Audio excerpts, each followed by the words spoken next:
So, welcome back to the MedVault. Today, we are breaking down some of the most confusing respiratory pathologies in the easiest, clearest way possible. So, today we will cover sarcoidosis, mesothelioma, and the pneumoconiosis. So, with full concepts, no rote memorizing, let's begin. First of all है जो हमारा number one वो है sarcoidosis.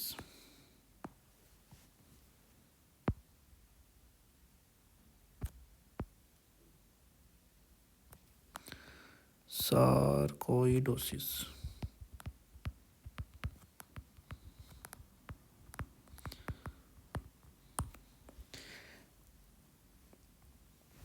पहले हमें इसका core idea होना चाहिए कि ये होता किस वजह से है. ठीक है, इसका कोर कंसेप्ट क्या है फर्स्ट ऑफ ऑल वो हमारे जहन में होना चाहिए.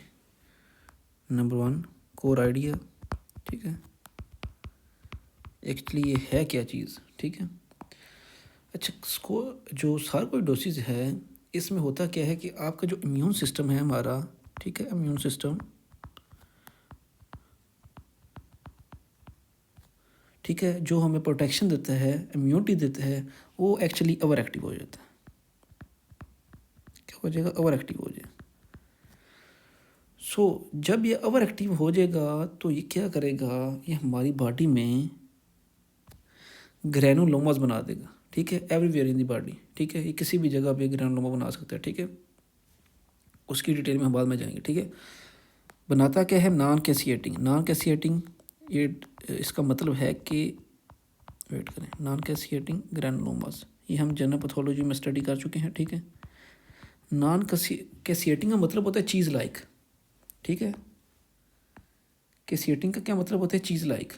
जो सेंटर होता है वो चीज़ लाइक होता है. ठीक है, लेकिन इनमें वो चीज़ लाइक नेक्रोसिस नहीं होती. ठीक है, वो एब्सेंट होती है. ठीक है, इसकी डिटेल में हम नहीं जाएंगे क्योंकि ये जनरल पैथोलॉजी का टॉपिक हमारा स्टडी कर चुके हैं. फिलहाल आपको जो पता होना चाहिए वो यही है कि नॉन कैसिएटिंग ग्रैनुलोमास होंगे, मीन्स ग्रैनुलोमास फॉर्मेशन होगी. ठीक है, लेकिन उनका जो सेंटर होगा उसमें चीज़ लाइक नेक्रोसिस हमें देखने को नहीं नज़र आएगी. ठीक है, अब ये सवाल आता है कि ग्रैनुलोमास बनाता कौन है. ठीक है, कितने से आते हैं ग्रैनुलोमास? एक्चुअली जो आपके CD4 टी सेल्स हैं, ठीक है, जो इम्यून सिस्टम का हिस्सा है हमारे. ठीक है, CD4 टी सेल्स, ठीक है, और मैक्रोफेजेस. ठीक है, ये क्या करते हैं हमारी बॉडी में, क्या बनाते हैं? ग्रैनुलोमास फॉर्मेशन करवाते हैं. हालांकि ये जो CD4 टी सेल्स हैं जो ग्रैनुलोमास नॉर्मली बनाते हैं किसी इन्फेक्शन की सूरत में बनाते हैं, लेकिन इधर ओवर एक्टिव होने की वजह से ये इन्फेक्शन ना होने के बावजूद जगह जगह क्या कर देंगे, एक फेक TB लाइक ग्रैनुलोमास की फॉर्मेशन करवा देंगे. ठीक है, आप इधर लिख दें, क्या करते हैं? फेक TB लाइक, ठीक है, ट्यूबरकुलोसिस लाइक ग्रैनुलोमास. ठीक है, but with no necrosis. No necrosis का मतलब है नॉन कैसिएटिंग है. ठीक है, no necrosis in the centre. ठीक है, ये कंसेप्ट उम्मीद है कि आपको समझ आ गया होगा. अब सवाल ये है कि ऑर्गन्स अफेक्ट कौन कौन से होते हैं और उसके अफेक्ट होने से हमारी बॉडी में क्या चेंजेस आती हैं. That's importance.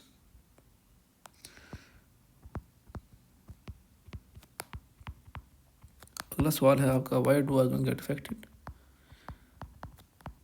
And if affected what are the consequences we can see. इसकी वजह यह है क्योंकि granulomas they can appear anywhere. ये कहीं भी अपीयर हो सकते हैं. ठीक है, मौजूद हो सकते हैं. ठीक है, सो एनीवेयर इन द बॉडी. ठीक है, अगर लंग्स में होंगे तो हमें रिस्पायरेटरी सिस्टम देखने को नज़र आएंगे. Respiratory symptoms first of all हम स्टडी करते हैं लंग्स. ठीक है, लंग्स के अंदर होंगे तो क्या होगा, इस पेशेंट के अंदर होगी, पेशेंट के अंदर दिखाई देगी ड्राई कफ. ठीक है, खुश्क खांसी और डिस्पनिया, डिजनिया जिसे बोलते हैं. ठीक है, डिफ़िकल्टी इन ब्रीथिंग. अगर हमारा पेशेंट है जिसके अंदर लंग्स के अंदर ग्रैनुलोमा बनेंगी तो आपको ये चीज़ें देखने को नज़र आएंगी। सेकंड है, अगर आपके लिम्फ नोड्स इफेक्ट हो जाए, ग्रैनुलोमास किधर बन गए हैं आपके लिम्फ नोड्स के अंदर, ठीक है, अगर लिम्फ नोड्स में होंगे तो आपकी बॉडी में बाईलेटरल हाइलर लिम्फेडेनोपैथी नज़र आएगी। मैं बताता हूँ ये क्या चीज़ है। बाईलेटरल दोनों साइडें, बाईलेटरल मीन्स दोनों साइडें, हाइलर लिम्फेडेनोपैथी।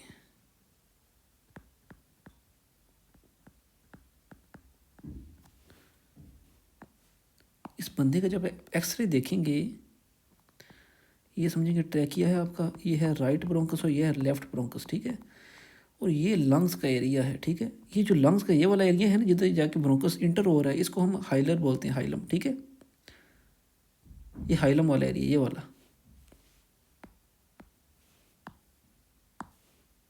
ये जो एरिया है ये हाइलर है, ठीक है, हाइलर एरिया, ठीक है।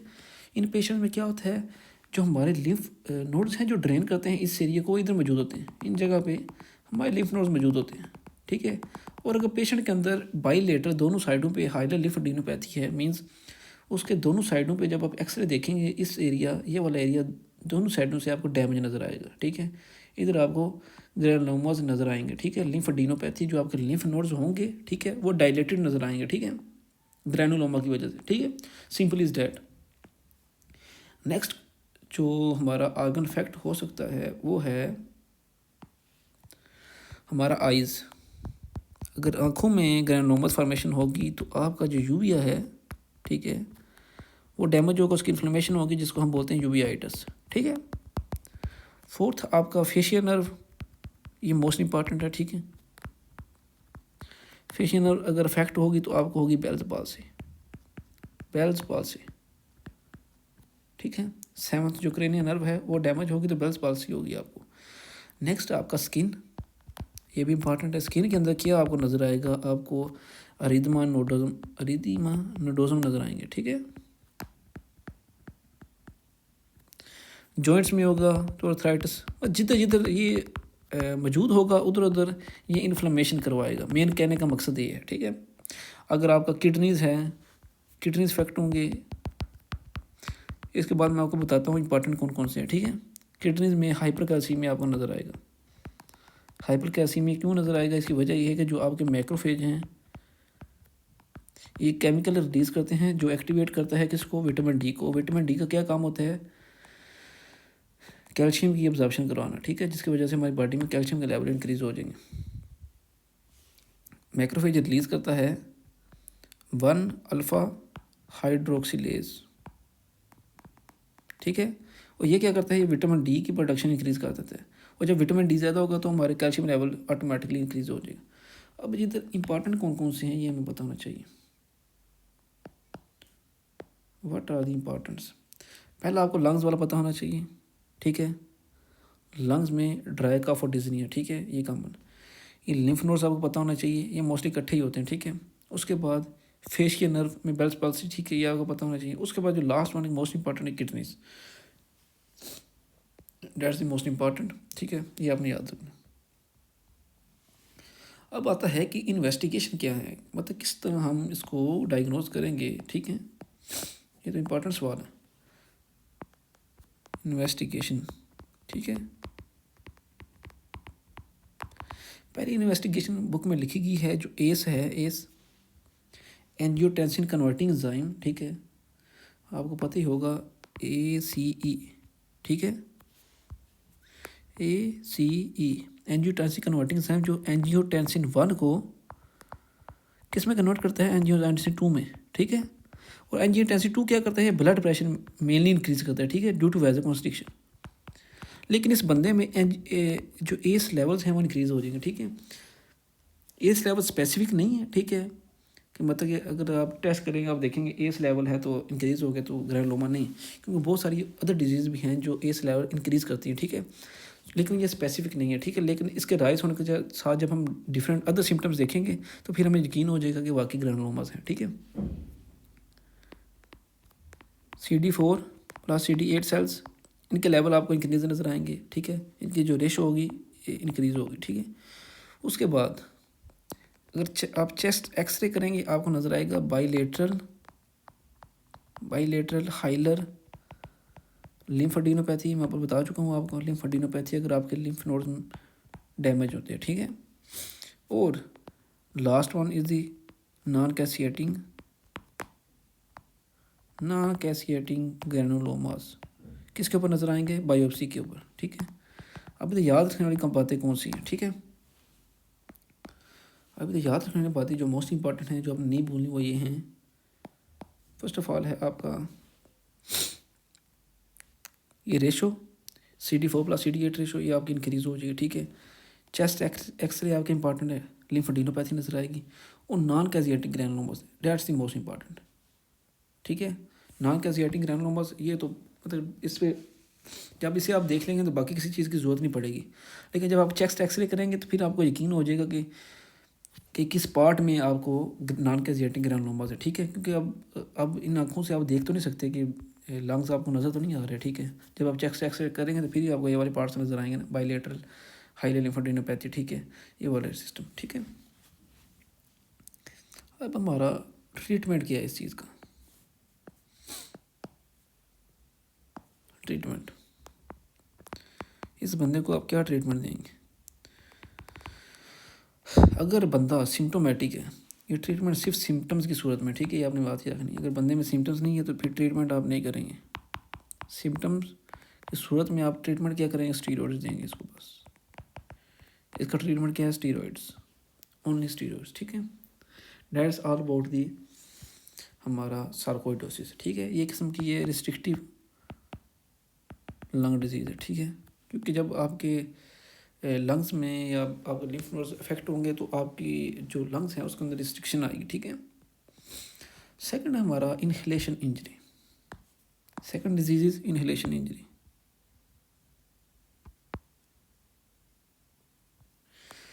इनहेलेशन इंजरी ये क्या चीज़ है?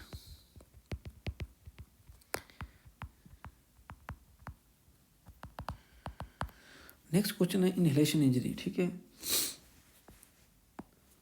ऐसी इंजरी जो हमें बर्न, ठीक है, बर्न्स की वजह से या स्मोक की वजह से होती है, ठीक है। ये कॉमन किधर है? ये जो पेशेंट्स हैं जिनके घर में चलो भी आग लग गई है, ठीक है, फायर विक्टिम्स, ठीक है, जिनके घरों में आग लग गई हो, ठीक है, स्मोक एक्सपोजर जिनको हो जाए पेशेंट्स को, ठीक है, ठीक है, ये केमिकल इनहेलेशन, ये जो सारे के सारे ये बंदे हैं, ठीक है, इनमें होगी इनहेलेशन इंजरी, ठीक है। अब इसका कोर कॉन्सेप्ट क्या है ये हम स्टडी करते हैं। What is the core concept?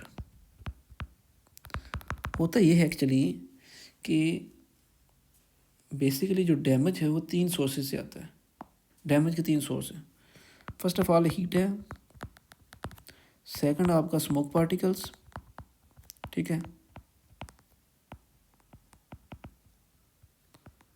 Smoke particles, third है हमारा टॉक्सिक गैसेस। थर्ड क्या है हमारा? Toxic gases. अब ये तीनों चीज़ें करती क्या? हीट है जो आपकी जब आप फायर में जाएंगे या स्मोक में जाएंगे तो क्या हीट क्या करती है? जो आपका ऊपर एयरवे है, ऊपर एयरवे, ठीक है, उसको बर्न कर देगी, डैमेज कर देगी, ठीक है। और ये आपने बात हमेशा याद रखनी है, ठीक है।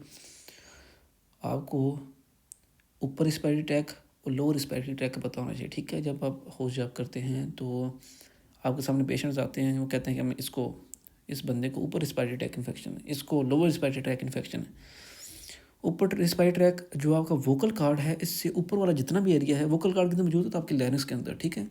इस ऊपर वाला जितना भी एरिया उसे हम बोलते हैं ऊपर रिस्पायरेटरी ट्रैक इन्फेक्शन, ठीक है। उसमें इससे ऊपर अगर इन्फेक्शन होगा, अगर उससे नीचे होगा, वोकल कार्ड्स के नीचे, ठीक है, उसको हम बोलेंगे लोअर रिस्पायरेटरी ट्रैक इन्फेक्शन, ठीक है। अब जो स्मोक पार्टिकल्स हैं, स्मोक पार्टिकल्स एक्चुअली इनका मसला ये है कि मोस्टली क्या होते हैं, ये लेस देन 1 माइक्रोमीटर होते हैं, ठीक है। जो स्मॉलर देन 1 माइक्रोमीटर क्या करते हैं? वो ब्रोंकियोल्स को जाके इफेक्ट करते हैं, ठीक है। आपके जो ब्रोंकियोल्स हैं, ठीक है, उनके अंदर इन्फ्लेमेशन जाकर करवाएंगे, ठीक है। 2 चीज़ें होंगी, ठीक है। नेक्स्ट थर्ड है हमारा टॉक्सिक गैसेस। टॉक्सिक एसिड्स कौन कौन सी होती हैं फायर में? फर्स्ट है कार्बन मोनोऑक्साइड, NH3, ठीक है, साइनाइड, ठीक है। इन चीज़ों की पॉइजनिंग हो सकती है पेशेंट के अंदर।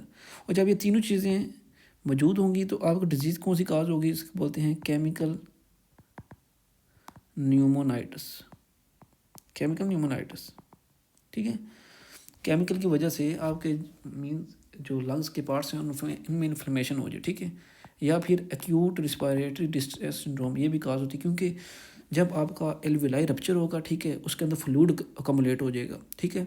तो फिर उधर गैसी एक्सचेंज नहीं होगा। तो जब गैसी एक्सचेंज नहीं होता तो हमारी डिजीज़ कौन सी काज होती है? वो है एक्यूट रिस्पायरेटरी डिस्ट्रेस सिंड्रोम, ठीक है।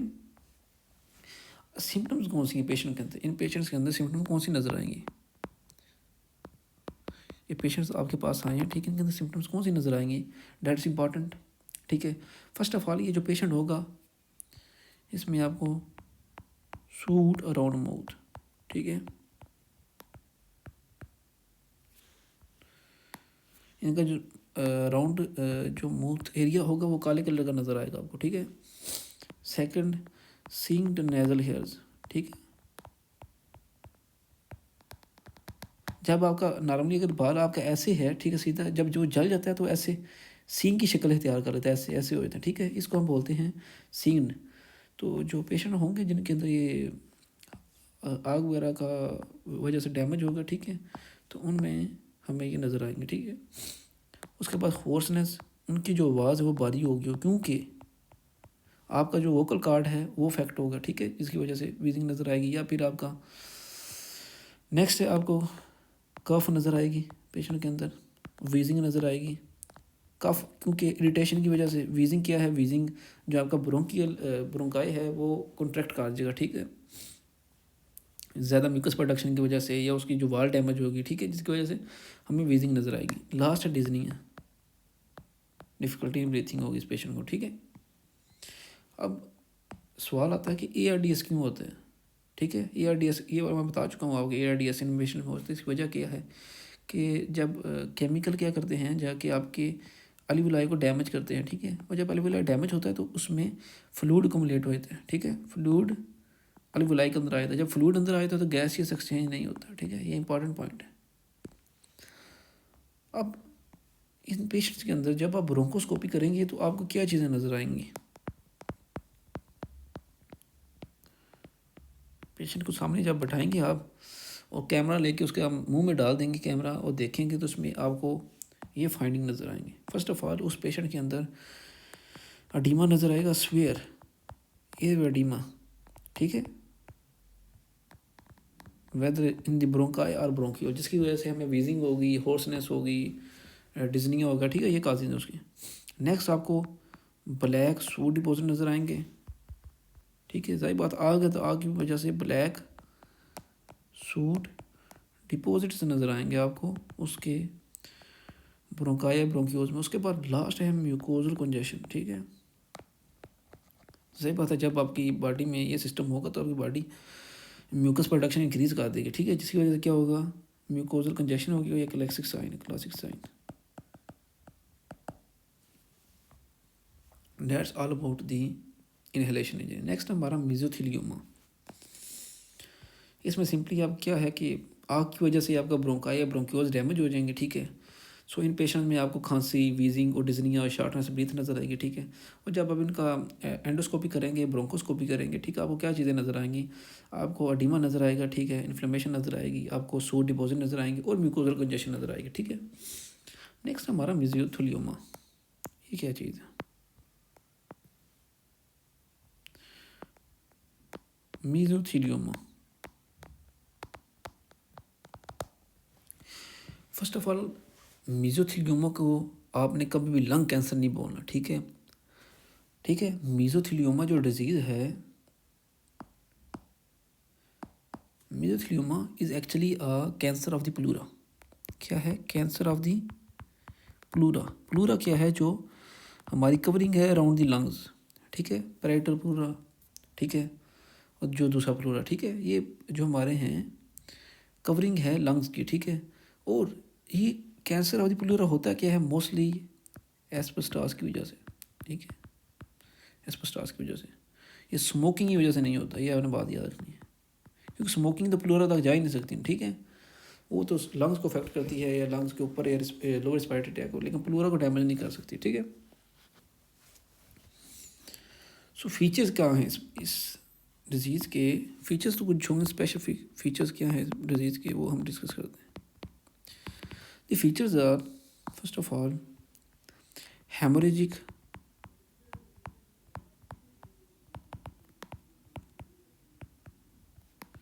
प्लूरल फ्यून, प्लूरा के अंदर ब्लड नज़र आएगा आपको, ठीक है। उसके बाद हेमोरेजिक स्पॉट्स नज़र आएंगे, ठीक है, ये हेमोरेजिक स्पॉट्स नज़र आएंगे आपको प्लूरा के अंदर, ठीक है। नेक्स्ट है प्लूरल थिकनिंग, आपकी जो प्लूरा होगा वो थिक हो जाएगा, ठीक है। नेक्स्ट है हमारा प्लूरल प्लैक्स, ठीक है, आपको प्लैक्स नज़र आएंगे कैंसर की वजह से। और जो लास्ट है डिजनिंग है और चेस्ट पेन, ये तकरीबन हर बीमारी में है जो रिस्पिरेटरी की, ठीक है, चेस्ट पेन। ये कोई इतना डिफ्रेंशिएटिंग फीचर्स नहीं है, ठीक है। दी मोस्ट डिफ्रेंशिएटिंग फीचर्स कौन से हैं? माइक्रोस्कोपी, ठीक है। जब आप बंदे की माइक्रोस्कोपी करेंगे फिर आपको कुछ नज़र आएगा कि वाकई कुछ मसला है, ठीक है। फर्स्ट ऑफ ऑल आपको लॉन्ग सिलेंडर माइक्रोलाई नज़र आएंगे इनके अंदर, ठीक है। उसके बाद जो मोस्ट इम्पॉर्टेंट है वो है स्मोमा बॉडीज़, ये आपने बोलना, स्मोमा बॉडीज़ आपका इसका मोस्ट इम्पॉर्टेंट पार्ट है, ठीक है। स्मोमा बॉडीज़ इस पेशेंट के अंदर नज़र आएंगे, और बुक में लिखा गया है डिस्मोसोम्स नज़र आएंगे, डेस्मोसोम्स हो गया, टोना फिलामेंट्स होंगे, ठीक है, ये सारे नज़र आएंगे।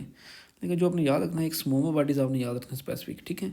और जब आप इस बंदे को स्टेन करेंगे, कौन सा स्टेन करेंगे ये इंपॉर्टेंट है, ठीक है।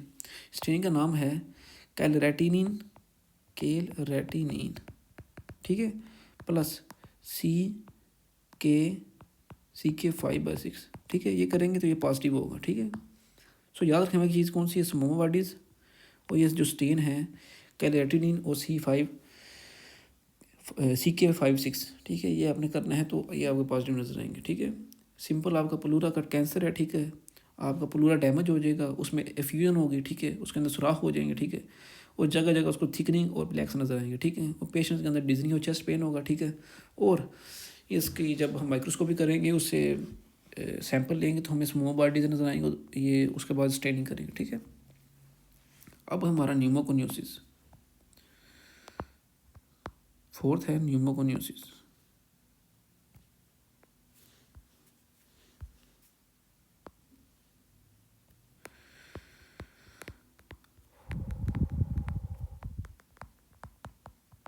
अब ये न्यूमोकोनियोसिस क्या चीज़ है? हमने डस्ट इनहेलेशन डिजीज़ पढ़ी, ठीक है, लेकिन आपने ये बात याद रखना है जो हम डस्ट की डिफरेंट टाइप्स हैं डस्ट के, ठीक है। वो जो हर डस्ट होती है वो डिफरेंट तरीके से बिहेव करती है, ठीक है। आपको एक हैक बताता हूँ, मेमोरी हैक, ये अपनी बात याद रखनी है। वन मेमोरी हैक, ये अपनी याद रखना, वन, ठीक है। दो डस्ट हैं मोस्ट इंपॉर्टेंट, कौन कौन सी डस्ट है? एक है एस्बेस्टॉस,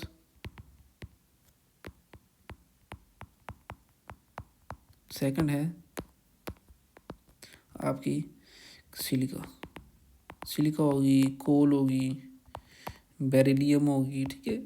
ये डिफरेंट किस्म की डस्ट हैं, लेकिन इतना इम्पॉर्टेंट क्या है, ये है जो एस्बेस्टॉस होती है ये नॉर्मली किधर मौजूद होती है? ये छत में मौजूद होती है, ठीक है। जो छत की कारीगरी हम करवाते हैं ना, ठीक है, सीलिंग वगैरह करवाते हैं, ये डिफरेंट किस्म के काम करवाते हैं, उनके अंदर एस्बेस्टॉस मौजूद है, ठीक है।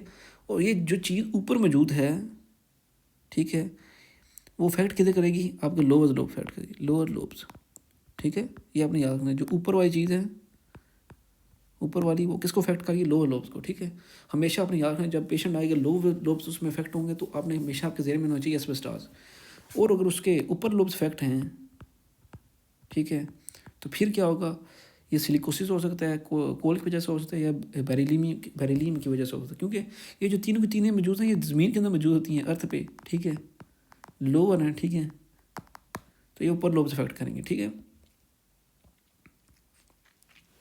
अब इम्पॉर्टेंट वजह क्या है कि जो एस्बेस्टॉस है वो ऊपर लोअर लोब्स में होता है, और ये जो सिलिका, कोल और बेरिलियम है ये ऊपर लोब्स में इफेक्ट होती है। इसका वजह ये है कि जो डस्ट साइज़ है और पार्टिकल वेट है, ये चीज़ कौन क्या डिसाइड करती है, जो डस्ट का साइज़ है, ठीक है, और पार्टिकल वेट है,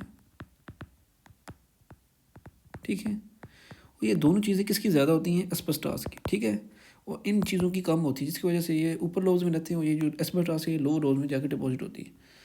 अब आता है एस्बेस्टोसिस, इनको सेपरेटली डिस्कस करते हैं, ये बुक में लिखा गया है तो हम इसको पढ़ ही लेते हैं, ठीक है। हमारा एस्बेस्टोसिस,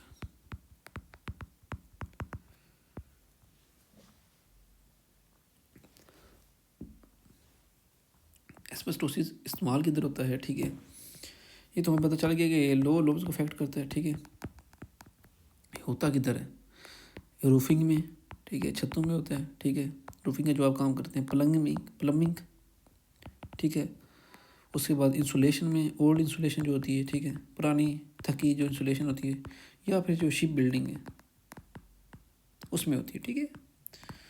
इसमें होता क्या है, डेट्स इंपॉर्टेंट, इसके इफेक्ट्स क्या हैं, actually that's important. First of all आपकी पुल्मोनरी फाइब्रोसिस करवाएगा, ठीक है। अगर फाइब्रोसिस होगी इसका मतलब ये है कि ये रिस्ट्रिक्टिव डिजीज़ है, ठीक है। पुल्मोनरी फाइब्रोसिस होगी, फाइब्रोसिस किस वजह से होती है, जाहिर बात है कोई इन्फ्लेमेशन होगी, ठीक है, और इस इन्फ्लेमेशन को रिपेयर करने के लिए जो बॉडी ने तकनीक अपनाई होगी वो होगी फाइब्रोसिस, ठीक है। फाइब्रोसिस एक्चुअली रिपेयर होता है, ठीक है, बॉडी की तरफ से। सेकंड हमारा प्लूरल प्लेक्स भी नज़र आएंगे आपको इस पेशेंट के अंदर, ठीक है, मीज़ोथेलियोमा की तरह, लेकिन इसके कलर जो होगा वो इवरी वाइट होगा। Next, increase risk of bronchogenic carcinoma, ठीक है, ये ब्रोंकोजेनिक कैंसर की जो चांसेस हैं इंक्रीज़ कर देता है। ये मीज़ोथेलियोमा भी करवा सकते हैं, ठीक है। उसके बाद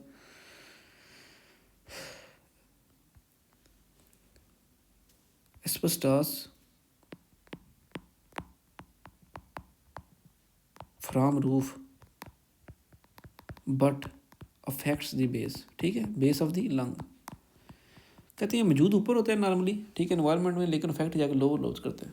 नेक्स्ट है हमारा बेरिलियोसिस, जो बेरिलियम की वजह से काज होता है, ठीक है, इसको शार्ट पढ़ते हैं। बेरिलियोसिस ये क्या चीज़ है, बेरिलियोसिस क्या होता है, एक्चुअली ये जो एरोस्पेस इंडस्ट्री है, ठीक है, एरोस्पेस इंडस्ट्री उसमें मौजूद होता है, ठीक है।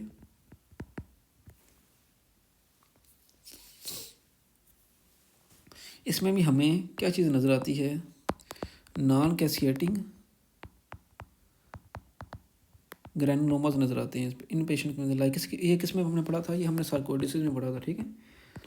सेम लाइक सार्कोइडोसिस में इसमें भी हमें नॉन कैसिएटिंग ग्रैनुलोमास नज़र आएंगे, ठीक है, लेकिन ये स्पेसिफिक पार्ट्स में होंगे, ये ऊपर लोब्स में होंगे, ठीक है, ये ऊपर लोब्स में होंगे। जो सार्कोइडोसिस था वो तो किसी भी बॉडी पार्ट में, स्किन में हो सकता था, किडनी में या लंग्स में या लिम्फ नोड्स में, ठीक है, वो किसी भी पार्ट में हो सकता है, लेकिन ये जो होगा ये स्पेसिफिकली ऊपर लोब्स में होगा, ठीक है। और इसमें हम स्टीरॉयड देते हैं समटाइम्स, ठीक है, स्टीरॉयड इसका ट्रीटमेंट है। अब आते हैं जो कोल वर्कर्स हैं, दो रह गए हैं जो कोल वर्कर्स हैं, ठीक है, वो पढ़ लेते हैं, डेट्स इम्पॉर्टेंट।